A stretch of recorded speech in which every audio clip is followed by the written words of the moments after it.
Good morning बच्चों। तो देखिए आज हमारा लेक्चर नंबर 8 करंट इलेक्ट्रिसिटी पे ही स्टार्ट होगा। और स्टूडेंट्स इस लेक्चर की जो स्टार्टिंग है वो हम कुछ इम्पोर्टेंट पॉइंट्स से डिस्कस करेंगे जो एग्जाम के पॉइंट ऑफ व्यू से भी इम्पोर्टेंट है। तो उन सभी पॉइंट्स को पीछे का भी रिपीट होगा उसके अंदर, पीछे का ही है जो हमने लास्ट टॉपिक की अगर मैं बात करूं तो याद होगा आपको, पढ़ा था हमने टर्मिनल पोटेंशियल डिफरेंस को, ईएमएफ को, इंटरनल रेजिस्टेंस को और उनके बीच में रिलेशंस किए थे। ठीक है। और उसके बाद हमने ग्रुपिंग ऑफ रजिस्टर पे सीरीज पैरेलल पे हमने क्वेश्चंस कर लिए थे। तो आज की जो स्टार्टिंग होगी वो उन इम्पोर्टेंट पॉइंट से होगी स्टूडेंट्स। तो एक एक करके आपने समझने हैं ठीक से और नोट करने हैं अपनी नोटबुक में जितना भी यहाँ बोर्ड पे समझाया जाए। तो देखिएगा, तो यहाँ मैं हेडिंग यही डाल देता हूँ कि some important points related to, हम कह सकते हैं terminal potential difference, EMF, internal resistance वगैरह, सम इम्पोर्टेंट पॉइंट्स।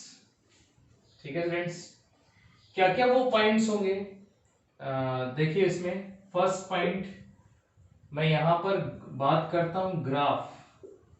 सबसे पहले हम ग्राफ ड्रा करते हैं और ग्राफ है फॉर V एंड I।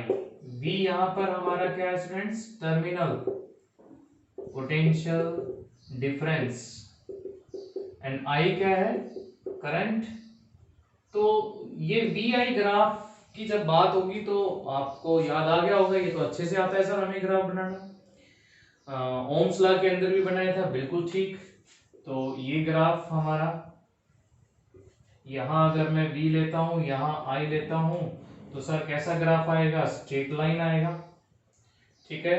और इस स्ट्रेट लाइन पे आप किसी पॉइंट पे स्लोप देखेंगे तो सर ये स्लोप होगा उसका, और वो स्लोप किसके बराबर आता है, R हमारा रेजिस्टेंस, स्लोप tan थीटा। ठीक है ना स्टूडेंट्स, ये पढ़ लिया था हमने। देखिए ये ग्राफ है VI ग्राफ, और यहां पर मैं एक VI ग्राफ और ड्रा करता हूं, यहां पर मैं एक VI ग्राफ और ड्रा करता हूं, और वो ग्राफ ऐसे है। ठीक है ना, ये भी ग्राफ है VI ग्राफ और ये भी। सर क्या डिफरेंस है दोनों में, स्ट्रेट लाइन तो है, हाँ स्ट्रेट लाइन है। तो याद रखना स्टूडेंट्स इस चीज को, ये हमारा B ग्राफ है। जो A ग्राफ होता है ये हमारा फॉर मेटल कंडक्टर। जब एक मेटल कंडक्टर पे करंट, जब पोटेंशियल डिफरेंस अप्लाई किया तो उसमें करंट का कैसे वेरिएशन आया, पोटेंशियल डिफरेंस को चेंज करने से करंट कैसे चेंज हुआ फॉर मेटल कंडक्टर। और ये ग्राफ है हमारा फॉर सेल। एक सेल की बात हो रही है यहाँ पर, एक सेल, सेल पता है ना ऐसे, जिसकी ईएमएफ E और इसका इंटरनल रेजिस्टेंस R। हम इस तरह से बॉक्स में भी दिखा सकते हैं इनको। तो एक सेल के लिए ये ग्राफ आएगा। कैसे आया ये ग्राफ समझिएगा थोड़ा और ठीक से। Relation V is equals to E minus I R, याद आ गया होगा आपको। अब मैं आपसे एक सवाल पूछूंगा यहाँ पर, ये चार्जिंग के लिए, डिस्चार्जिंग के लिए, तो आपके दिमाग में आंसर होगा कि ये किसके लिए होता था, जब एक सेल डिस्चार्ज हो रहा होता था किसी इलेक्ट्रिक अप्लायंस के थ्रू, किसी रेजिस्टेंस के थ्रू। ठीक है। तो ये किसके लिए इक्वेशन याद रखनी है आपने अच्छे से, क्वेश्चन भी करने हैं और किए भी थे हमने, डिस्चार्जिंग ऑफ सेल के लिए इक्वेशन। अब देखिए यहां से इस रिलेशन से आप कह सकते हैं कि जैसे I इंक्रीज हो रहा है, ये I इधर है ना, I एक्स एक्सिस पे, ये हमारा जो I है वो हमने दिखा रखा है स्टूडेंट्स एक्स एक्सिस पे, और V हमारा Y एक्सिस पे है। तो यहां से इस करंट को जब मैं इंक्रीज करूंगा, इस वैल्यू को इंक्रीज करूंगा, तो इस रिलेशन से V की वैल्यू क्या हो रही है, डिक्रीज हो रही है। क्लियर है ना, ये I बढ़ रहा है, V क्या हो रहा है, कम हो रहा है। तो लाइन ऐसी है, स्ट्रेट लाइन। ठीक है। अब यहां से देखिए आप इसको कंपेयर भी कर सकते हैं, इक्वेशन लिखूं मैं स्ट्रेट लाइन के लिए तो आपने पढ़ी है अच्छे से, y इज इक्वल्स टू होता है mx प्लस सी, ये होती है हमारी स्ट्रेट लाइन इक्वेशन। और यहाँ जो इक्वेशन बन रही है वो v is equals to E minus I R. अच्छा मैं इसको ऐसे लिख लेता हूँ, माइनस आई आर को आगे लिख लेता हूँ और माइनस आई आर और प्लस का ई, ईएमएफ तो कांस्टेंट है तो ये हो गया यहाँ पर। और यहाँ देखिए जो आई है ये एक्स एक्सिस, ये है एक्स एक्सिस, तो एक्स एक्सिस पे हमने किसको दिखा रखा है स्टूडेंट्स, करंट को, तो ये करंट एक्स एक्सिस पे। और बाकी ये जो एम होता है इस इक्वेशन में, एम क्या होता है, स्लोप। तो कंपेयर करें हम इक्वेशन फर्स्ट एंड सेकंड को, तो फ्रॉम फर्स्ट एंड सेकंड जो स्लोप आ रहा है मींस जो एम आ रहा है वो किसके इक्वल आ रहा है, माइनस आर। और ये आर क्या होता था, सेल का इंटरनल रेजिस्टेंस। तो इस वी आई ग्राफ, क्वेश्चन को ध्यान से पढ़ना है, वी आई ग्राफ पूछ रहा है सेल के लिए या कंडक्टर, मेटल कंडक्टर के लिए। तो एक डिस्चार्जिंग सेल के लिए, वो सेल किसी अप्लायंस को सप्लाई कर रहा है, तो वहां पर जो ग्राफ आएगा हमारा वी आई ग्राफ वो ऐसा आएगा, और इस ग्राफ का जो स्लोप आएगा वो क्या देगा हमें, इंटरनल रेजिस्टेंस। माइनस इसलिए क्योंकि यहाँ पर करंट की वैल्यू क्या हुई है स्टूडेंट्स, इंक्रीज, तो वी की वैल्यू क्या हुई है, कम हुई है, ठीक है ना, ये नीचे आ रहा है। तो यहाँ पर ये चीज ध्यान रखनी है आपने। फर्स्ट पॉइंट की डिस्कशन हमारी हो गई है ग्राफ वी एंड आई, तो ये ठीक से ध्यान में रखना है। एक वी आई ग्राफ ये भी है, एक वी आई ग्राफ ये भी है, आपको अच्छे से डिफरेंशिएट आना चाहिए इन दोनों का। नेक्स्ट पॉइंट पे चलते हैं हम स्टूडेंट्स, इसी पे ही ये नोट करेंगे आप साथ साथ पॉइंट्स, वीडियो को रोक के। और अब सेकंड पॉइंट को देख लेते हैं हम। तो सेकंड पॉइंट मैं यहाँ पर लिख रहा हूं, इसमें देखिए मेरे पास एक सर्किट है, ये दिखा दिया मैंने, और ये एक इसका रेजिस्टेंस ईएमएफ इस सेल की, ठीक है, आर स्मॉल आर हम किसके लिए यूज कर रहे हैं, इंटरनल रेजिस्टेंस के लिए। और बाहर हमने एक्सटर्नल एक रेजिस्टेंस और यूज कर रखा है, एक अप्लायंस है, उसका रेजिस्टेंस कितना है, आर है।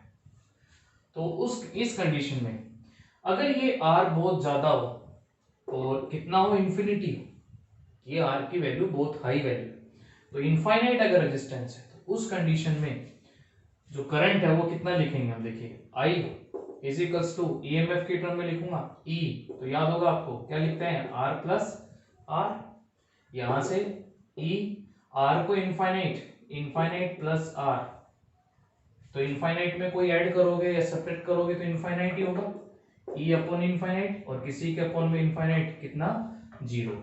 तो R इंफिनिटी है तो करंट की वैल्यू कितनी आ रही है, 0 आ रही है। आप ये ओपन सर्किट का भी केस ले सकते हैं। ओपन सर्किट में करंट कितना होता है स्टूडेंट्स, उस अप्लायंस के थ्रू 0 होता है। अगर मैं इसको कंसेप्ट पे लेके जाऊं तो हम कहेंगे कि जब R की वैल्यू बहुत ज्यादा होगी तो वो करंट को अपने में से पास ही नहीं करेगा, तो यहां से पास होने वाला करंट कितना हो जाएगा स्टूडेंट्स, 0। ऐसे भी याद रख सकें मैथमेटिकली, आप यहां से ये दिखा सकते हैं, क्योंकि इसकी एक हाई वैल्यू हो गई रेजिस्टेंस की। इसका हमने ये फर्स्ट पॉइंट, एक पॉइंट डिस्कस कर लिया। अगर मैं इस R की वैल्यू को मिनिमम ले लेता हूं तो देखिएगा क्या होगा, R की वैल्यू को अगर हम यहां पर मिनिमम ले लेते हैं, second point B, if R अगर मिनिमम हो जाए, और मिनिमम अप्रोक्सीमेटली 0 ही, ठीक है ना, तो यहां पर उस कंडीशन में जो I होगा वो कितना होगा स्टूडेंट्स, E, इस R में 0 रखेंगे तो E अपॉन में R, ठीक है, आया समझ में। तो E अपॉन में R, इसको हम बोलते हैं शॉर्ट सर्किट का कंडीशन। क्या बोलते हैं, शॉर्ट सर्किट मींस जो करंट है वो इंटरनल रेजिस्टेंस के अक्रॉस ही ट्रेवल कर रहा है। यहां से देखिए ये शॉर्ट सर्किट हो गया तो मींस रेजिस्टेंस खत्म हो गया, हमने R को कितना कर दिया, 0। डायग्राम दिखाएं तो ये इंटरनल है, ये ईएमएफ है, और यहाँ ओनली सिर्फ एक कंडक्टर है, कोई रेजिस्टेंस नहीं है इसका, तो सर्किट कैसा हो गया है, शॉर्ट हो गया है, ठीक है। यहाँ पर ही पोटेंशियल ड्रॉप हो रहा है और इसमें से करंट कितना चल रहा है स्टूडेंट्स, E बाई R। तो ये शॉर्ट सर्किट, ये ओपन सर्किट। और ओपन सर्किट के लिए V हमारा किसके बराबर आता था, याद हो आपको, इन ओपन सर्किट V हमारा किसके इक्वल होता था, E के इक्वल। चेक कर सकते हो आप, V इज इक्वल्स टू क्या लिख रहा हूं मैं, E minus I are, E I की जगह आप क्या रख सकते हैं, E अपॉन में R प्लस R, और ये R है, ठीक है। अब हम कंडीशन जो लगा रहे हैं R, मैं फर्स्ट पॉइंट को डिस्कस कर रहा हूं, तो हमने R को क्या ले रखा है, इनफाइनाइट, आर में क्या रखेंगे, इनफाइनाइट, तो ई, और ये E into R, infinite plus जो भी होगा इनफाइनाइट, पूरी टर्म क्या कितनी हो जाएगी, ये जीरो, और v इज इक्वल्स टू किसके इक्वल आ जाएगा, e के इक्वल, क्योंकि इनफाइनाइट रेजिस्टेंस के केस में वो सर्किट ओपन सर्किट का काम कर रहा है, ओपन सर्किट में टर्मिनल पोटेंशियल डिफरेंस किसके बराबर होता है, ईएमएफ के बराबर। ये सेकंड पॉइंट के दो पॉइंट, एक आर जब बहुत हाई वैल्यू हो, इनफाइनाइट हो, एक आर जब मिनिमम वैल्यू हो, नियरली जीरो। तो स्टूडेंट्स ये दोनों पॉइंट्स हो गए हैं। इसके अलावा और नेक्स्ट पॉइंट पे अगर हम चलें, तो नेक्स्ट पॉइंट में स्टूडेंट्स मैं यहाँ पर अब बात करता हूँ ग्राफ की ही एक बार फिर से, लेकिन अब जो ग्राफ है वो ग्राफ है बिटवीन ई एंड आर, ठीक है, ईएमएफ ई और आर जो है यहाँ पर एक्सटर्नल रेजिस्टेंस। तो यहाँ हम इस तरह से दिखा लेते हैं, एक लाइन पे ईएमएफ हो गई है, एक लाइन पे हमारा एक्सटर्नल रेजिस्टेंस। अब सोचिएगा कि इसका कैसा ग्राफ आएगा। आपको अच्छे से पता चल गया कि जो ईएमएफ होती है एक सर्किट के लिए, ठीक है, एक सेल के लिए बात करूं तो मैं, तो वहां पर सर्किट कैसा होता है, ओपन होता है स्टूडेंट्स। तो जब सर्किट ओपन होगा तो एक्सटर्नल रेजिस्टेंस पे कोई करंट नहीं जाएगा, ठीक है, उसके ऊपर जो करंट जाने वाला है वो कितना हो जाएगा, जीरो हो जाएगा। तो यहाँ अगर मैं ओपन सर्किट की बात करता हूँ, क्योंकि ईएमएफ हमारी ओपन सर्किट के लिए होती है, तो करंट कितना होगा वहां पर, जीरो, और उस रेजिस्टेंस की कोई भी वैल्यू हो, कितनी भी वैल्यू हो, उस पे जब कुछ करंट ही नहीं जाएगा तो ईएमएफ पे कोई चेंज नहीं होने वाला है, क्योंकि ईएमएफ हमारी किसके लिए है, ओपन सर्किट के लिए। तो ये कैसी लाइन आएगी, स्ट्रेट लाइन आएगी, ठीक है फ्रेंड्स, कैसी लाइन आएगी यहाँ पर, ये स्ट्रेट लाइन। इस तरह से आप आर को कितना इंक्रीज कीजिए, ईएमएफ क्या रहेगी, कांस्टेंट रहेगी, ठीक है। ये इसका हमने इसी पॉइंट का एक सब पॉइंट ए पॉइंट बना लिया। अब मैं यहां पर इसी में बात कर लेता हूं V एंड R। अब ये V क्या है, terminal potential difference, terminal potential difference, और R क्या है इसमें, एक्सटर्नल रेजिस्टेंस। इनका एक ग्राफ ड्रा कर लेते हैं, और उस ग्राफ को ड्रा करने से पहले मैं कुछ वैल्यू की डिस्कशन कर लूं। तो देखिए V is equals to E minus I R एक सेल के लिए इक्वेशन होती है ये, जब वो डिस्चार्जिंग कंडीशन पे होता है। और इसमें मैं यहाँ पर कुछ वैल्यूज पुट अप करूं, कैसे E, और आपने इस I को क्या लिखा है, E, और यहाँ पर R प्लस R, और स्टूडेंट्स यहाँ कितना है, ये R, ठीक है। यहाँ पर फर्स्ट पॉइंट, अगर R जीरो है, R कितना है, जीरो है, तो R जीरो होगा तो V is equals to E minus E, R zero होगा, रेजिस्टेंस अभी कुछ भी नहीं है, मिनिमम है रेजिस्टेंस, तो वहां पर R जीरो, ये R होगा, ये R होगा, ये R से R कैंसिल होगा, ठीक है, और V भी कितना होगा फिर उस कंडीशन में, जीरो ही होगा, मिनिमम रेजिस्टेंस है। तो उस पे मतलब कि जब कोई रेजिस्टेंस की वैल्यू नहीं है तो उसमें पोटेंशियल ड्रॉप नहीं हो रहा है, पोटेंशियल डिफरेंस कितना है, उस पे जीरो है। सेकंड, अगर ये R इंफिनिटी हो जाए, अगर ये R इंफिनिटी हो जाए तो फिर क्या होगा, B किसके बराबर हो जाएगा, तब E के बराबर। ये तो डिस्कस कर भी चुके हैं, ये कैसे किया था, R में इंफिनिटी रखेंगे, इंफिनिटी में जो ऐड हो रहा है इंफिनिटी होगा, ठीक है, अपॉन में इंफिनिटी कितना हो जाएगा, जीरो, तो उस कंडीशन में V इज इक्वल्स टू कितना हो जाएगा, E। एक लास्ट पॉइंट और लेते हैं, इसमें फिर ग्राफ बना लेंगे कि ये R इंटरनल रेजिस्टेंस के बराबर हो जाए, कुछ वैल्यू हो उसकी, जीरो से बढ़ के R हुआ, फिर R से बढ़ के इंफिनिटी हुआ, ठीक है ना। तो जैसे थर्ड पॉइंट मैं इसके बाद ये भी डिस्कस कर सकता हूं, तो अगर ये R इंटरनल रेजिस्टेंस के बराबर ही हो जाए, तो इंटरनल रेजिस्टेंस के बराबर एक्सटर्नल रेजिस्टेंस हो जाता है, तो हम आगे एक पॉइंट भी पढ़ेंगे, वहां पर करंट की वैल्यू जो है वो मैक्सिमम होती है, internal resistance is equals to external resistance, maximum power transfer theorem, वो डिस्कशन में आगे करूंगा। अभी जस्ट आप इन पॉइंट्स को ठीक से समझते चलो। तो R इज इक्वल्स टू किसके बराबर, स्मॉल r, चलिए इसी इक्वेशन में रखते हैं हम, यहाँ पर R प्लस R हो जाएगा, 2R हो जाएगा, तो students V is equals to E minus E, R plus R, 2R, और ये R, एक R से R कैंसिल, V की value E minus E by 2, तो आ गया E बाई 2। अब कुछ वैल्यू है उसकी, तो रेजिस्टेंस जीरो था तो पोटेंशियल डिफरेंस जीरो था। जब रेजिस्टेंस आर के बराबर है तो पोटेंशियल डिफरेंस ईएमएफ से आधा है, ठीक है। और जब आर मैक्सिमम हो गया, इंफिनिटी हो गया, तो वी किसके बराबर आ गया, ई के बराबर। अब इसका ग्राफ कैसे प्लॉट करेंगे, तो देखिए इसके ग्राफ को मैं यहां प्लॉट कर देता हूं। हमने क्या किया, अब यहां पर एक लाइन पे V को रखा टर्मिनल पोटेंशियल डिफरेंस, एक लाइन पे हमने एक्सटर्नल रेजिस्टेंस। R जीरो था तो V भी जीरो है, यहीं से स्टार्ट करेंगे। R जो है R के बराबर बढ़ा, तो R बढ़ा तो फिर V की वैल्यू भी बढ़ी, कितनी हो गई जीरो से, वो E/2, जीरो से E/2 हो गई, ठीक है। और ऐसे करते करते हम R को बढ़ाते गए, इंफिनिटी हो गया R, तो उस कंडीशन में V किसके बराबर हो जाएगा, E के बराबर। फिर वो E के बराबर जब मैक्सिमम वैल्यू पे पहुंच गया तो उसके बाद वो हो जाता है स्टूडेंट्स कांस्टेंट, ठीक है, कांस्टेंट दिखाएंगे। तो यहां पर ये एक जो कांस्टेंट वैल्यू आ गई है V की, भाई ये इस लाइन पे V था तो constant value V is equals to कितना हो गया है E।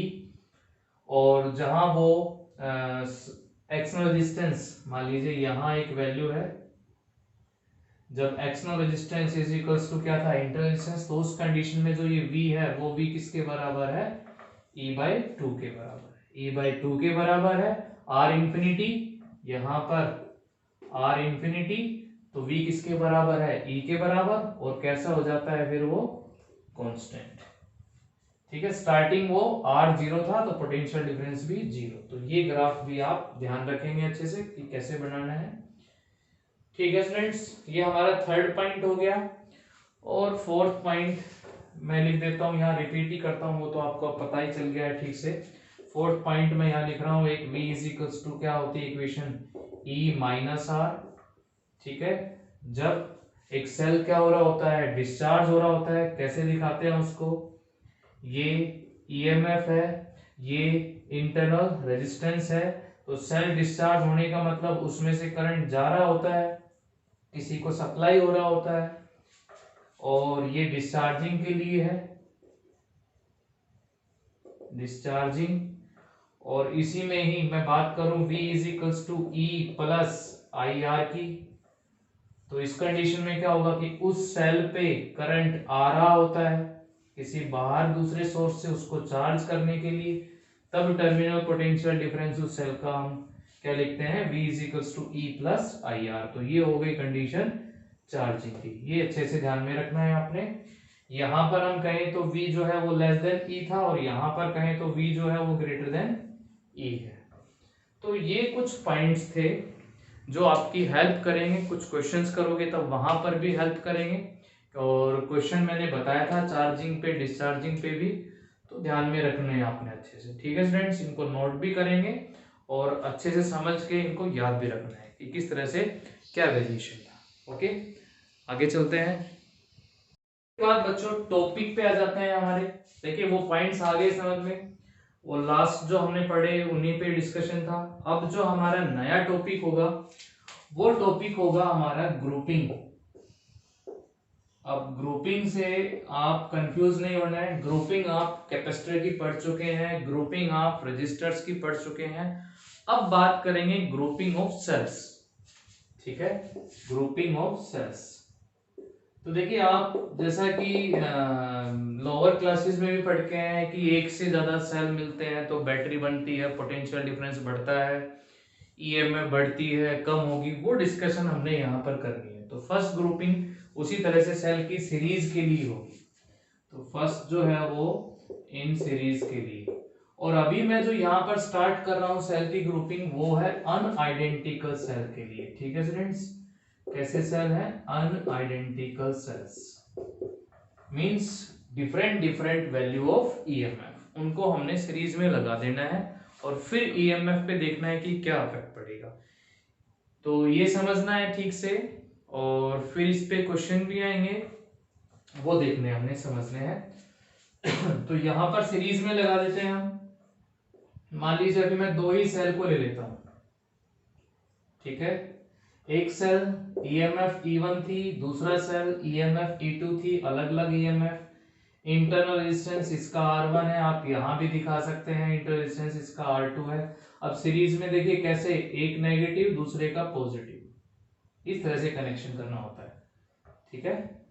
तो ये एक का नेगेटिव दूसरे का पॉजिटिव, इस तरह से एक ही सीक्वेंस में एक ही ऑर्डर में इस तरह से कनेक्ट है, तो ये कैसी बोली जाएगी, ग्रुपिंग सीरीज के लिए बोली जाएगी स्टूडेंट्स। अब ये जो सेल है ये भी इधर करंट दे रहा है, वो भी इधर दे रहा है, तो दोनों का करंट सेम ही डायरेक्शन में चल रहा है, तो यहाँ पर कॉमन करंट हम I से लिख लेंगे, ठीक है। ये I जो है इस सर्किट के लिए क्या हो जाएगा, कॉमन करंट। आगे फिर ये किसी अप्लायंस पे दे रहा है, ये करंट किसी रेजिस्टेंस पे आगे जा रहा है, वो हम छोड़ देते हैं अभी। और यहाँ पर मैं कुछ पॉइंट्स लिख लूं, तो ये A पॉइंट हो गया, जैसे ये B पॉइंट हो गया, ये C पॉइंट हो गया, तो मैं यहाँ पर लिखना चाहूँ potential difference between A and B। Potential difference between V, जिसको हम A और B, तो क्या लिखूंगा मैं, VAB। Potential difference between A and B is VAB से लिख लिया। क्या लिखेंगे वो पोटेंशियल डिफरेंस, जनरली हम क्या करते हैं स्टूडेंट्स कि ये जो पॉजिटिव है ना, इसको हम हायर पोटेंशियल कंसीडर कर लेते हैं और नेगेटिव को लोअर पोटेंशियल। जैसे कि मैं बात करूं यहाँ पर, मान लीजिए ये 6 वोल्ट है, तो ये 6 वोल्ट ऐसे भी हो सकता है प्लस का 3 माइनस का 3, ये 6 वोल्ट ऐसे भी हो सकता है कि इस पूरे पे +6 है, इस पे 0 है, अर्थिंग करा दी हो तो भी पोटेंशियल डिफरेंस 6 का बनेगा। तो इसको हम जनरली पॉजिटिव वाले को क्या कंसीडर करते हैं, एक हायर पोटेंशियल कंसीडर करते हैं, ठीक है। और पोटेंशियल डिफरेंस कैसे लिखते हैं, फिर हायर में से उस लोअर को माइनस करते हैं, तो इसमें से इसको माइनस करूंगा, जैसे 3 माइनस -3 कितना हो जाएगा हमारा 6, यहाँ पर 6 माइनस 0 कितना हो जाता है, 6 हो जाता है। ऐसे ही यहाँ पर जब आप VAB लिखेंगे तो ये कितना होगा, VA माइनस VB, ठीक है, ये पोटेंशियल डिफरेंस। और देखिए अब ये करंट दोनों से इधर जा रहा है, सेल करंट भेज रहा है आगे, तो डिस्चार्जिंग इक्वेशन या चार्जिंग इक्वेशन, तो हम कहेंगे कि डिस्चार्जिंग इक्वेशन क्या थी वो, V is equals to E minus IR। तो फर्स्ट सेल की बात हो रही है, तो यहां पर हम लिखेंगे VA minus B is equals to E1 minus current कितना है, यहां से I ले रखा है हमने जो कॉमन करंट I, रेजिस्टेंस कितना हो गया है इसका, फर्स्ट सेल के लिए लिखा है तो फर्स्ट सेल का internal resistance. Similarly for second cell potential difference B and C के बीच में, तो ये हो जाएगा VB minus VC and E2 minus IR2। आया समझ में। अगर हम पूरा पोटेंशियल डिफरेंस देखें between A and C, means VA minus VC कितना आएगा, देखिए मैं इसको फर्स्ट इक्वेशन लिख लूं, इसको सेकंड इक्वेशन, तो जब आप इन दोनों को ऐड करेंगे तो ये VB से VB कैंसिल, क्या आ जाएगा VA minus VC, means complete potential difference add कर देने से फ्रॉम फर्स्ट एंड सेकंड। चलिए ऐड कर देते हैं दोनों साइड से, तो ये आएगा students E1 minus IR1 plus E2 minus IR2। Okay, E1 plus E2 minus, इन दोनों में से मैंने माइनस I कॉमन ले लिया, तो ये R1 प्लस R2 हो गया, VA minus VC total potential difference, ये आ गया हमारा टोटल पोटेंशियल डिफरेंस। अब इसको कंपेयर कर लीजिए इस इक्वेशन से, total potential difference V is equals to E minus IR, ठीक है, ये A इक्वेशन ये B इक्वेशन, जो A को B के साथ कंपेयर करता हूं तो total potential difference, terminal potential difference, ये आ गई है टोटल EMF, ये आ गया है करंट, और ये आ गया है टोटल रेजिस्टेंस, ठीक है। तो टोटल EMF, यहां पर टोटल EMF E किसके इक्विवेलेंट आई है students, E1 plus E2 total resistance इस सर्किट का, हालांकि उसमें भी एक्शन होगा तो वो भी ऐड हो जाएगा, इसको हम टोटल इंटरनल बोल देंगे। टोटल इंटरनल रेजिस्टेंस कितना हो गया है, R1 प्लस R2, ठीक है।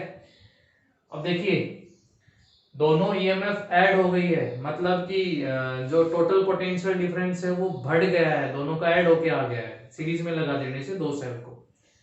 इट मींस कि अगर आप यहाँ पर मैं एक और एग्जांपल दे दूं कि अगर मान लीजिए आइडेंटिकल सेल होते हैं यहाँ ये दोनों, अगर ये फॉर आइडेंटिकल सेल्स, ये सभी पॉइंट्स आप ना मार्क करते चलेंगे, अगर आइडेंटिकल सेल हो गए तो आइडेंटिकल सेल के लिए students E1 is equals to E2 होगा, इज आल्सो इक्वल्स टू ई हो जाएगा।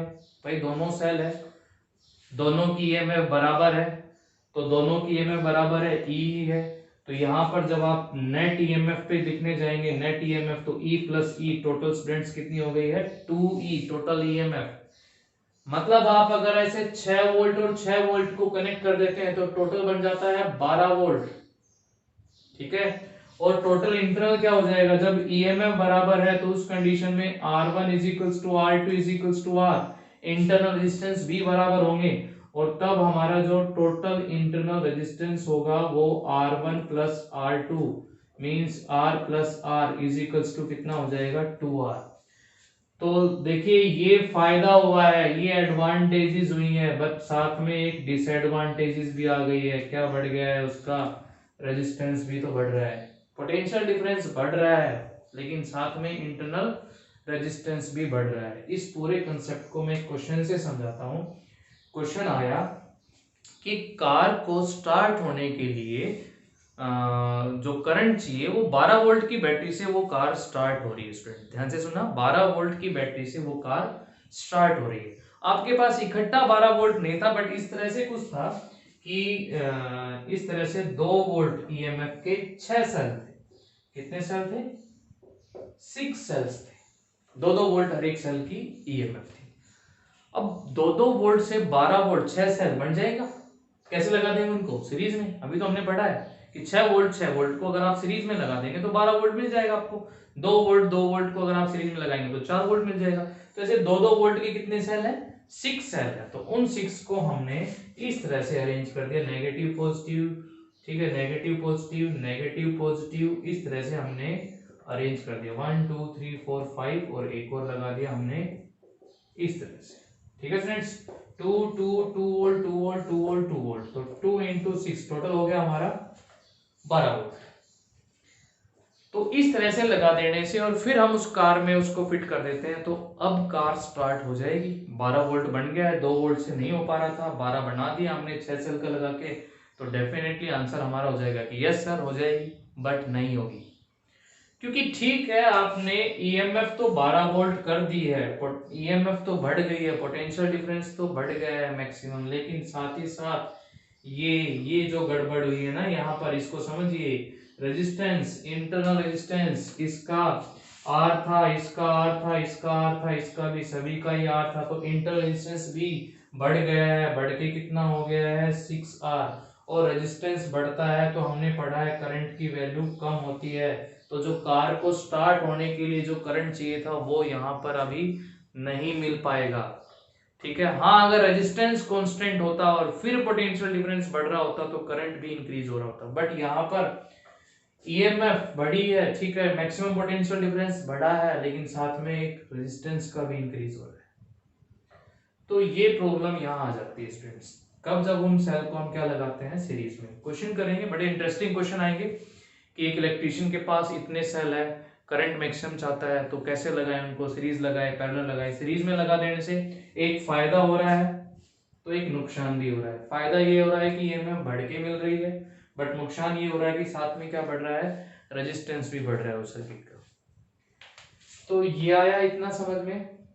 इन पॉइंट्स को आप मार्क करते चलेंगे, जैसे ये हो गया आइडेंटिकल सेल, हो गया टोटल ईएमएफ, ये जैसे फर्स्ट पॉइंट लिखूं मैं, इसको सेकंड पॉइंट लिखूं, ठीक है, और इसको भी नोट करके लिखेंगे कि इंटरनल रेजिस्टेंस बढ़ जाता है, तो ये जैसे हमारा थर्ड पॉइंट हो गया। चलिए और एक दो पॉइंट देख लेते हैं इस पे ही, समझ में आ गया ये मैथमेटिकल जो हमने किया है। अगर अभी यहां मैं एक और पॉइंट की डिस्कशन कर लूं स्टूडेंट्स, फोर्थ पॉइंट, की हमने जो है ना सेल ऐसे लगा दिए हैं कि भाई ये है पॉजिटिव नेगेटिव, पॉजिटिव नेगेटिव, और एक सेल और लगा दिया, मान लो वो ऐसे लगा दिया, ठीक है। इसकी ईएमएफ E1 है, इसकी ईएमएफ E2 है, इसकी ईएमएफ E3 है। अब जैसा कि आप देख रहे हैं ये नेगेटिव है, पॉजिटिव है, ये तो कैसे है सीरीज में, बट यहाँ पर नेगेटिव नेगेटिव आ गया।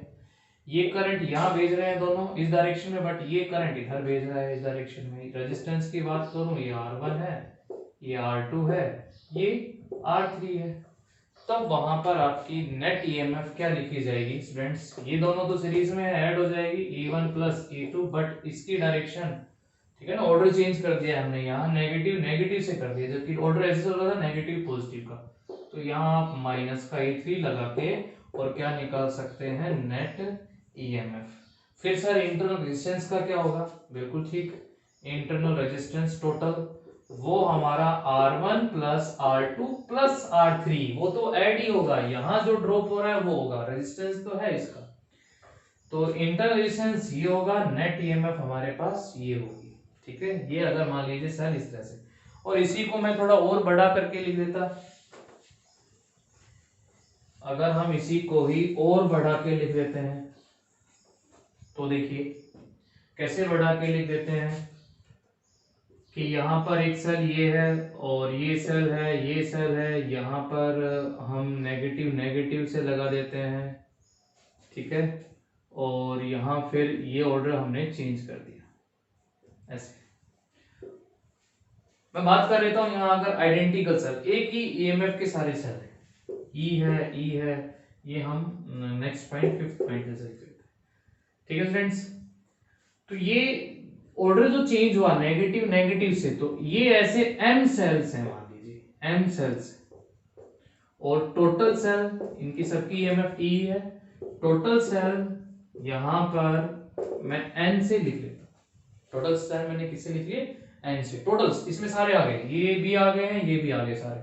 तो देखिए पूरे सेल n थे, ये m है, तो ये कितने बचे जो एक ही ऑर्डर के अंदर है, तो हम इनको क्या लिख सकते हैं, n माइनस m लिख सकते हैं, ठीक है ना। सबकी ईएमएफ क्या ऐसे, अब कैसे लिखोगे देखो इसको पूरी को, भाई जो ये सीरीज में है इनकी ईएमएफ तो ऐड हो जानी है, 6 वोल्ट 6 वोल्ट क्या हो गया, 12 वोल्ट, तो ईएमएफ ई है, ऐसे कितने हैं ये जो सेम ऑर्डर के अंदर है, n माइनस m, तो इनकी ईएमएफ कितनी हो जाएगी, n माइनस m इंटू ई, एक की ईएमएफ जितने हैं उससे मल्टीप्लाई कर दिया, लेकिन इनका ऑर्डर क्या हो गया है, अपोजिट हो गया है, तो ये करंट यहाँ भेज रहे हैं, ये उधर भेज रहे हैं, ठीक है, आगे सर्किट होगा पूरा, ये इधर से भेज रहा है, इधर से भेज रहा है, तो क्या करेंगे, ये मान लीजिए ज्यादा है, ठीक है, वो थोड़े कम है, तो फिर माइनस कितना हो जाएगा, यहाँ पर कितने सेल थे ऐसे जो अपोजिट ऑर्डर में थे, m, हर एक सेल की ईएमएफ कितनी है, E, ये हमारी आ जाएगी स्टूडेंट्स यहाँ पर नेट ईएमएफ। आया समझ में, अब इसको आगे सोल्व कर सकते हो, Ne माइनस Me और ये माइनस Me, तो हो गया Ne minus 2Me net EMF. अगर आप टोटल इंटरनल रेजिस्टेंस की बात करते हैं, टोटल इंटरनल रेजिस्टेंस, तो वो आपका इसी तरह से R प्लस R, ऐसे सबका रेजिस्टेंस सेम मिलेगा, तो टोटल रेजिस्टेंस हमारा NR ही हो जाएगा। अब यहां से अगर आप करंट लिखें I इजिकल्स टू, तो क्या लिखेंगे, ईएमएफ ये रही कितनी, Ne माइनस 2Me, और रेजिस्टेंस कितना हो जाएगा, NR, और साथ में मान लीजिए यहाँ पर कोई डिवाइस है उसका रेजिस्टेंस है R, तो साथ में ये R भी ऐड हो जाएगा। तो ये एक हमारा जर्नल फॉर्मूला बन गया है। अब इस फॉर्मूले में हम क्या करेंगे कि कहेगा कि मान लीजिए जो है ना 50 सेल है, उनमें से 5 सेल अपोजिट ऑर्डर में है, तो यहाँ पर आप अपोजिट ऑर्डर वाले m की वैल्यू कितनी रख लेंगे, 5, ठीक है, टोटल नंबर ऑफ सेल कितने थे, 50, और क्या निकाल सकते हैं, अगर ईएमएफ और रेजिस्टेंस दे रखे हैं तो सर्किट का करंट क्या होगा, ठीक है स्टूडेंट्स, आया ये समझ में। तो ये ग्रुपिंग हमने पढ़ ली है किसकी, सीरीज के अंदर, और सीरीज के अंदर आपको जो जनरल पॉइंट है, जो बेसिक है, वो तो आपको अब याद भी रखना है कि सीरीज में अगर हम सेल को लगा रहे हैं तो ईएमएफ बढ़ रही है, बट साथ साथ क्या बढ़ रहा है, इंटरनल रेजिस्टेंस भी इंक्रीज हो रहा है। ये हमारी सीरीज की बात होगी। अब मैं इसमें नेक्स्ट समझाऊंगा आपको पैरेलल, इसको नोट करेंगे आप बच्चों। सेकंड ग्रुपिंग सेल की यहाँ पर बात करते हैं अनआइडेंटिकल के लिए, वो है हमारी ग्रुपिंग इन पैरेलल,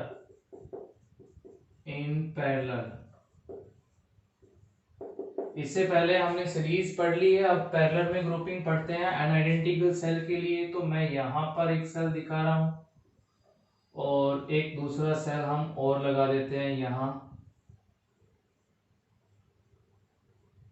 ठीक है। और यहाँ ये करंट की डायरेक्शन ऐसे दिखा दी है मैंने। ये सेल हमारा फर्स्ट सेल है, मान लीजिए इसकी ईएमएफ को मैं E1 से लिख रहा हूं और इसके इंटरनल रेजिस्टेंस को मैंने R1 से लिखा और ये करंट यहाँ पर I1 दे रहा है। ऐसे यहाँ पर कंसीडर कर लेते हैं कि ये एक सेल जिसकी ईएमएफ E2 है, इंटरनल रेजिस्टेंस इसका R2 है, ये डायरेक्शन करंट की इसकी ये है I2, और दोनों को मिला के यहाँ से करंट कितना हो गया स्टूडेंट्स, I हो गया है। ये फिर जा रहा है किसी भी डिवाइस के ऊपर आगे से, उधर से फिर करंट एंट्री कर जाएगा, वापस यहाँ क्या चला जाएगा I1 और यहाँ पर आ जाता है वापस I2। बैटरी क्या करती है कि जितना यह बैटरी सेल जो करंट देती है एक एंड से दूसरा वो रिटर्न करती है। आगे हम किरचॉफ्स लॉ में पढ़ेंगे भी, ये कंजर्वेशन ऑफ एनर्जी को फॉलो करता है। ठीक है, ये हमारा सर्किट डायग्राम हो गया। मैं यहाँ पॉइंट ए और पॉइंट बी की बात करूं तो पोटेंशियल डिफरेंस दोनों के केस में क्या लेंगे हम यहाँ पर स्टूडेंट्स, सेम ही लेंगे। पैरेलल में लगे हुए हैं दो सेल, दोनों पॉइंट से इस तरह से अटैच है, तो पोटेंशियल डिफरेंस क्या हो जाएगा यहाँ पर सेम। अब फर्स्ट सेल के लिए लिखूं मैं यहाँ, ये हमारा फर्स्ट सेल हो गया है, ये हमारा कंसिडर कर लिया है सेकंड सेल। ठीक है, तो पोटेंशियल डिफरेंस को लिखता हूं और दोनों देखिए करंट इधर भेज रहे हैं, तो डिस्चार्जिंग इक्वेशन लगा के for first cell, first cell के लिए ये potential difference V is equals to लिखा जाएगा कितना, E1 माइनस करंट कितना दे रहा है ये I1, इसका खुद का इंटरनल रेजिस्टेंस कितना था R1। हम क्या निकालने जा रहे हैं यहाँ पर, नेट EMF कितनी आएगी। जैसे सीरीज में हमने जब लगाया था तो नेट EMF ऐड हो रही थी, यहाँ देखते हैं क्या हो रहा है। क्योंकि देखिए वहां जैसा बताया मैंने कि डिसएडवांटेजेस एक ये आ रहा है कि साथ में क्या बढ़ रहा है रेजिस्टेंस, तो क्यों ना हम इनको पैरेलल में लगा दें, और पैरेलल में रेजिस्टेंस क्या होता है, कम होता है। ईएमएफ पे फर्क देखते हैं कि क्या पड़ रहा है ईएमएफ पे। तो ये फर्स्ट इक्वेशन हो गई हमारी यहाँ से, और यहाँ से अगर आप I1 की वैल्यू निकालना चाहें तो वो कैसे निकाल सकते हैं, ये V, ये E इधर आएगा तो माइनस E1।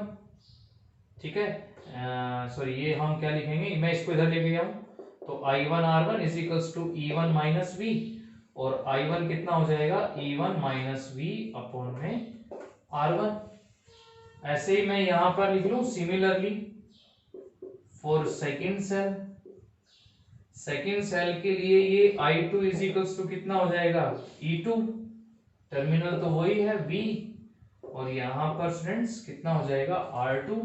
तो टोटल करंट, जो टोटल करंट आया I, इधर से आ रहा है इधर से आ रहा है, अलजेब्रिक एडिशन, तो I इज इक्वल्स टू कितना I1 प्लस I2 सर्किट का करंट। तो ये I is equals to values put up कर लेते हैं। I1 की वैल्यू कितनी थी, E1 minus V upon R1 plus E2 minus V upon R2, यहां तक आ गया। अब इसको थोड़ा कैलकुलेट कर लेते हैं आगे। तो ये जो I है वो इज इक्वल्स टू ये R1 इन दोनों के नीचे है, यहाँ कैसे E1 upon R1 and minus V upon R1, अलग अलग कर दिया मैंने इनको। EMF टर्म को एक साथ लिख लेंगे फिर, E2 अपॉन R2 और माइनस V अपॉन R2। ठीक है स्टूडेंट्स, अब I is equals to EMF को एक साथ लिख लो, E1 upon R1 plus E2 upon R2 minus इसमें से और इसमें से, दोनों में से मैं माइनस V कॉमन ले लेता हूं, तो 1 अपॉन R1 प्लस बनेगा 1 अपॉन R2। ठीक है, चलिए आगे करते हैं। I is equals to R1 R2, तो यहां क्या होगा E1 R2 plus E2 R1 and minus V, यहां पर आप एलसीएम ले सकते हैं R1 R2, तो यहां हो जाएगा R2 प्लस R1, एलसीएम लेके सोल्व कर लिया हमने। इसके बाद ये जो माइनस वाली टर्म है इसको मैं यहां लेके आ जाता हूं।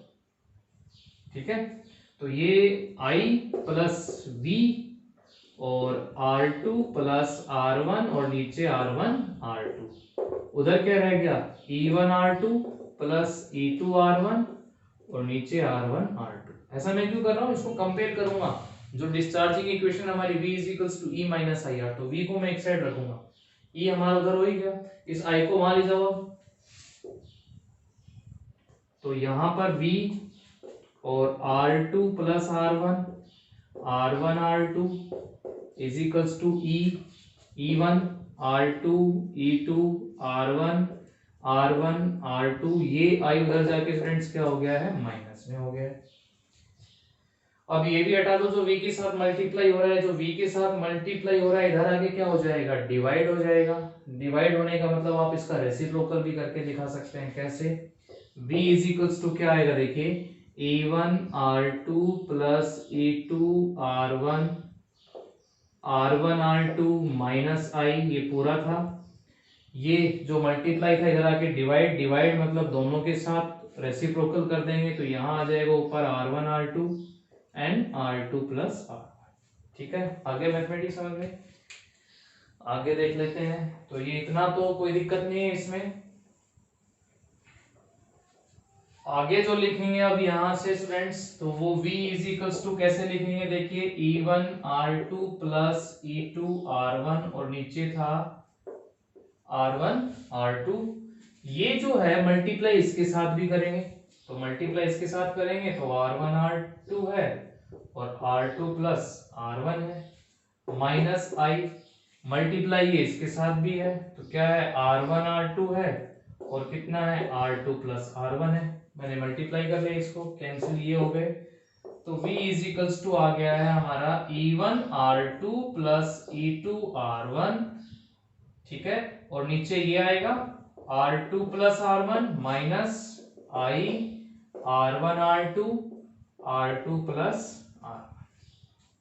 ये इक्वेशन आ गई है स्टूडेंट्स। अब इसको कंपेयर कर ले, ये रिजल्ट फाइनल इक्वेशन आ गई हमारी कैलकुलेट करने के बाद। ठीक है, अब इसको अगर मैं कंपेयर करता हूं किससे, discharging cell equation v is equals to E minus I और r यहाँ पर हमारा क्या होता है, इंटरनल रेजिस्टेंस। चलिए कंपेयर करते हैं, तो ये पूरी जो टर्म है ये क्या बन रही है, EMF।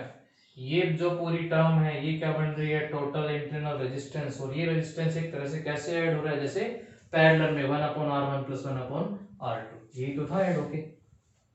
ठीक है ना, आया समझ में। तो अब हम इसका जो रिजल्ट आया है कंपेयर करके लिख लेते हैं, हमें जरूरत पड़ेगी रिजल्ट की ही।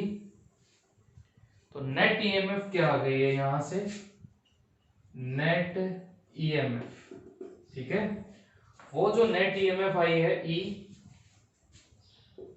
इज इक्वल्स टू, ये इसके बराबर, कैसे हम लिखेंगे E1 R2 plus E2 R1 और नीचे हमारा है R2 प्लस R1। ये आ गई है नेट ईएमएफ। और total internal resistance, total internal resistance वो क्या आया है, वो ये आया है पूरा, R टोटल इंटरनल लिख रहा हूं मैं इसको, वो इज इक्वल्स टू आया है R1 R2 और नीचे R2 प्लस R1। या आप इसको ऐसे भी लिख सकते हैं 1/R internal total 1/R1 plus 1/R2। कैसे ऐड हो रहा है, जैसे पैरेलल में ऐड होता है। तो रेजिस्टेंस की वैल्यू तो क्या हुई है, डिक्रीज। अब देखिए थोड़ा इसको आइडेंटिकल सेल से समझते हैं। ये ही हम फॉर आइडेंटिकल सेल की बात करते हैं। For identical cells E1 is equals to E2 is equals to E, दोनों सेल की ईएमएफ बराबर होगी, तो ईएमएफ बराबर है तो उनका इंटरनल भी बराबर ही होगा। तो वैल्यू पुटअप कीजिए इसके अंदर, जो आपकी नेट ईएमएफ आई है, इसमें ER, इसमें भी ER, तो ER प्लस ER आ रहा है समझ में। E1 E2 की जगह E और E, R और R, ER प्लस ER कितना हो गया है 2ER, और R प्लस R कितना हो गया है 2R, ये 2 से 2 कैंसिल, R से R कैंसिल, E आ गई है। क्या मतलब समझे, मतलब कि अगर आपने 6 वोल्ट और 6 वोल्ट को पैरेलल में लगा दिया, पैरेलल में कैसे लगाते हैं, पॉजिटिव पॉजिटिव से, नेगेटिव नेगेटिव से। 6 वोल्ट और 6 वोल्ट को आपने पैरेलल में लगा दिया और किसी थर्ड को सप्लाई, दो तो ये हो गए, कोई थर्ड कोई अप्लायंस को इलेक्ट्रिक अप्लायंस है उसको सप्लाई कर रहे हैं, तो उस कंडीशन में उस अप्लायंस पे ईएमएफ जो जाएगी वो स्टूडेंट 6 ही जाएगी। कितनी जाएगी, 6 ही जाएगी। जबकि सीरीज में वो 6 प्लस 6 कितनी हो रही थी, 12 हो रही थी। पैरेलल में 6 और 6 ही आई है, तो ये तो कोई फायदा नहीं हुआ। दो सेल हमने यूज कर लिए, दोनों की ईएमएफ सेम है, उनको ऐसे लगा दिया, ईएमएफ तो बढ़ी नहीं, वो तो वही रही सेम। तो ये एक तरह से यहाँ पर डिसएडवांटेजेबल है, कोई फायदा नहीं हुआ, ईएमएफ तो उतनी रही। फायदा सिर्फ ये हुआ है कि जो इंटरनल रेजिस्टेंस है ना आपका, वो कितना हो गया है जब इसमें वैल्यू पुटअप करेंगे 1/r इंटरनल, तो 1/r प्लस 1/r 2/r, इसका उल्टा करेंगे तो r/2, रेजिस्टेंस आधा हो गया है। लेकिन करंट बढ़ने के लिए रेजिस्टेंस कम हो गया, लेकिन और बढ़ाने के लिए पोटेंशियल डिफरेंस भी तो बढ़ना चाहिए था ना, तो वो पोटेंशियल डिफरेंस तो नहीं बढ़ के आया, वो ईएमएफ उतनी ही आई है। तो अगर ये डिसएडवांटेजेस और ये इसका एडवांटेज, मतलब दोनों ही ग्रुपिंग में प्रॉब्लम कहीं ना कहीं आ रही है, ठीक है ना, दोनों में ही। फिर हम इसलिए पढ़ते हैं इसमें एक मिक्स ग्रुपिंग, मतलब सीरीज भी लगाएंगे और पैरेलल भी लगाएंगे, क्योंकि सीरीज में लगा देने से रेजिस्टेंस बढ़ रहा है, पैरेलल में लगाने से ईएमएफ नहीं बढ़ रही है, तो दोनों ही केस में कहीं ना कहीं गड़बड़ आ रही है। ठीक है फ्रेंड्स, ये आया समझ में। अब इसमें कुछ डिस्कशन पॉइंट्स और कर लेंगे। मैं जैसे यहाँ ऑर्डर चेंज कर देता हूँ तो क्या इफेक्ट पड़ेगा, बट पहले ये सिंपल, इतना समझ में आ गया। देखिए इसी का ही एक पॉइंट, मैं इन पॉइंट्स को अलग से लिखवाऊंगा अभी, ताकि आप एक जगह इनको पढ़ लें ठीक से, तो ये भी नोट कर लेंगे आप पूरा।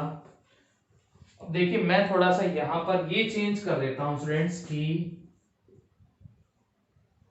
ये जो ईएमएफ थी E1, इंटर रेजिस्टेंस कितना था R1, यहां से करंट कितना जा रहा था I1, और एक दूसरा सेल हमने पैरेलल में लगा रखा है। लेकिन अब मैंने ऑर्डर चेंज कर दिया, यहां नेगेटिव और यहां पॉजिटिव कर दिया है स्टूडेंट्स। तो क्या चेंज करेंगे, देखिए यहां से जो करंट अब जा रहा है वो कितना जा रहा है, I2 जा रहा है, और ये ईएमएफ E2 है और ये R2 है। और सर्किट में पूरे में जो सर्किट में करंट बन रहा है वो इस तरह से बन रहा है कि यहां से जा रहा है और यहां से फिर आ रहा है।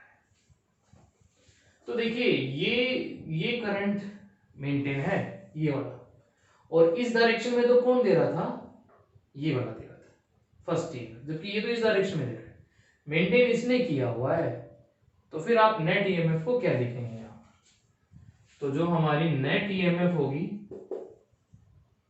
नेट ईएमएफ, ठीक है, ये पॉइंट आपको ध्यान में रखने हैं, क्वेश्चन में ये आ जाते हैं इस तरह से सर्किट डायग्राम।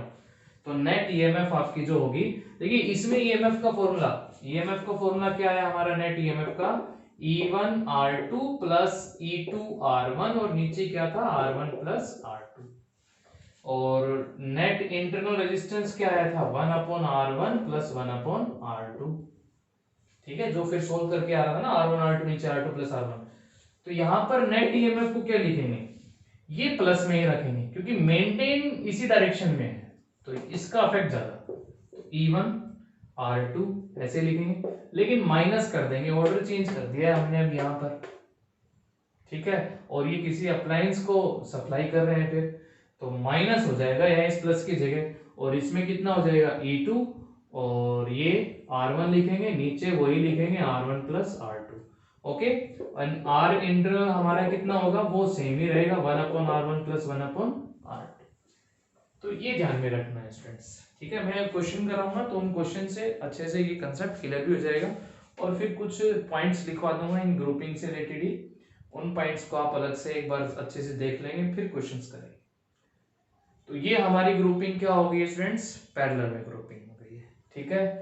तो थ्योरी समझ में आई आज के थ्योरी हमने सेल ग्रुपिंग पढ़ी है सीरीज में और पैरेलल में फॉर अनआइडेंटिकल सेल, और उनके रिजल्ट को डिस्कस किया है कि ईएमएफ किस में बढ़ी है किस में नहीं बढ़ी है, रेजिस्टेंस पे क्या इफेक्ट पड़ा है, तो वो सब चीजें नोट कर लेंगे।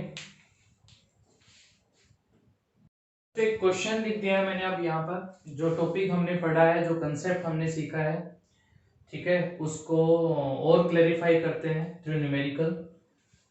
तो ये जो डायग्राम आप देख पा रहे हैं, इसमें कुछ वैल्यूज गिवन है, जैसे कि एक ईएमएफ है, ये E1 है, और ये इसका इंटरनल रेजिस्टेंस है, मैं यहाँ बॉक्स दिखा रहा हूँ इस तरह से, यहाँ भी ये R2 जो है वो ईएमएफ R2 का इंटरनल रेजिस्टेंस हो गया है। वैल्यूज गिवन है R1 R2 इंटरनल रेजिस्टेंस की, एक एक्सटर्नल रेजिस्टेंस है R, इसकी वैल्यू 5 ओम है, क्वेश्चन में गिवन है। अब फाइंड आउट क्या करना है, फर्स्ट क्वेश्चन इसका पार्ट दे रखे हैं, calculate the value of I। सबसे पहले हमने I की वैल्यू को फाइंड आउट करना है। अब I का जो फॉर्मूला होता है वो क्या लिखते हैं हम, नेट ईएमएफ, ठीक है, पूरा सर्किट का, और टोटल हम क्या लिखते हैं, रेजिस्टेंस कितना हो जाएगा।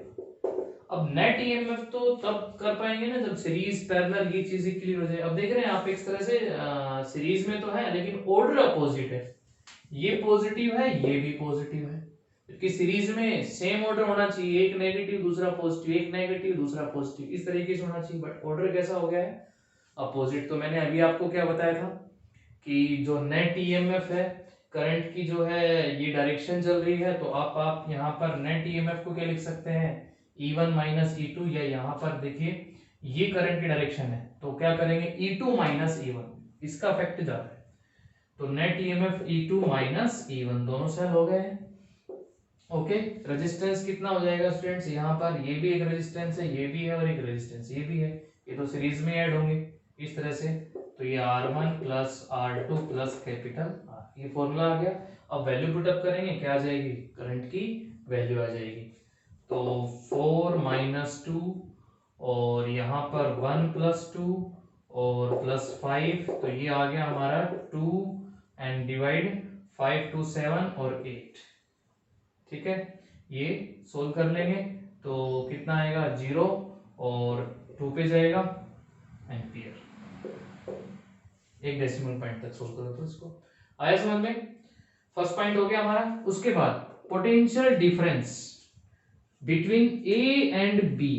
अब ए और बी कहां पर है, ये है ए और ये है बी, मींस कि इस सेल के लिए आपको बताना है पोटेंशियल डिफरेंस, ठीक है। अब देखिए इस सेल से तो करंट ऐसे जा रहा है क्योंकि इसी डायरेक्शन में दिखा रखा है, ये सर्किट गिवन है, तो ये खुद और बड़ा भी है, मैंने क्या बता रखा आपको कि जो बड़ा है वो डिस्चार्ज हो रहा है, तो यहां पर इक्वेशन लगी, तो यहां पर जो E2 जो सेल है इस पे कौन सी इक्वेशन यूज करेंगे हम, डिस्चार्जिंग की। क्लियर है, समझ में आया ये, क्योंकि ये बड़ा है और इस डायरेक्शन में इसी ये इससे करंट जा रहा है, तो यहां पर डिस्चार्जिंग, तो फॉर E2 के लिए हम यूज करेंगे डिस्चार्जिंग इक्वेशन। अब डिस्चार्जिंग इक्वेशन क्या थी हमारी, V is equals to E minus I R, तो इसका टर्मिनल पोटेंशियल डिफरेंस आ जाएगा ए बी का इसके लिए। तो चलिए E2 की वैल्यू कितनी थी हमारी, यहां से 4 वोल्ट माइनस करंट जो कॉमन एक करंट आ चुका है वो कितना आ चुका है 0.2, एंड इंटरनल रेजिस्टेंस R2 की वैल्यू कितनी थी यहाँ पर 2 थी, तो ये 4 और माइनस कितना हो जाएगा यहाँ पर स्टूडेंट्स 0.4, ठीक है, ये आपका आंसर आ जाएगा कितना 3.6 और वोल्ट पोटेंशियल डिफरेंस। ऐसे ही अब आप E1 पे निकालेंगे फॉर E1। अब E1 के ऊपर देख रहे हैं आप, इसके पॉजिटिव में तो इधर आ रहा है करंट, ठीक है ना, पॉजिटिव पॉजिटिव से कनेक्ट है, नेगेटिव नेगेटिव से कनेक्ट है, ठीक है, हाँ ऑर्डर अपोजिट है, एक लाइन में जरूर है, तो ये डिस्चार्ज हो रहा है, तो इसको क्या करेगा, ये चार्ज करेगा। याद कीजिए हमने लास्ट लेक्चर में भी एक क्वेश्चन किया था कि 110 वोल्ट बैटरी चार्जर, ठीक है, वो चार्ज कर रहा है 12 वोल्ट बैटरी को, 12 वोल्ट को, तो कनेक्शन कैसे होता है, पॉजिटिव पॉजिटिव से, नेगेटिव नेगेटिव से। तो ये वाला जो सेल है E1 ये क्या हो रहा है, चार्ज हो रहा है, तो यहां पर लगेगी कौन सी इक्वेशन, चार्जिंग इक्वेशन। तो लगाइए चार्जिंग इक्वेशन। अब V इज इक्वल्स टू कितना हो जाएगा E प्लस आई आर, इसकी EMF E1 जो कि कितनी है यहाँ पर 2, कॉमन करंट सर्किट का वो तो वही है, कितना है 0.2, एंड रेजिस्टेंस इंटरनल इसका R1 जो कि कितना है यहाँ पर R1 1, ठीक है, तो ये 2 प्लस कितना हो जाएगा यहाँ पर 0.2 मींस 2.2 वोल्ट, ये आ गया potential difference between A and C। ये जो थर्ड पार्ट पूछा है, थर्ड पार्ट में A और C के बीच में पूछा, आया समझ में चार्जिंग और डिस्चार्जिंग का। तो ऐसे क्वेश्चंस आपने और भी करने हैं सेल से रिलेटेड, जो ग्रुपिंग ऑफ सेल से रिलेटेड है, ठीक है। बाकी का हम नेक्स्ट लेक्चर में बात करेंगे, आज के लिए 8th लेक्चर में हमारा ये काम हो गया है। Okay, thank you.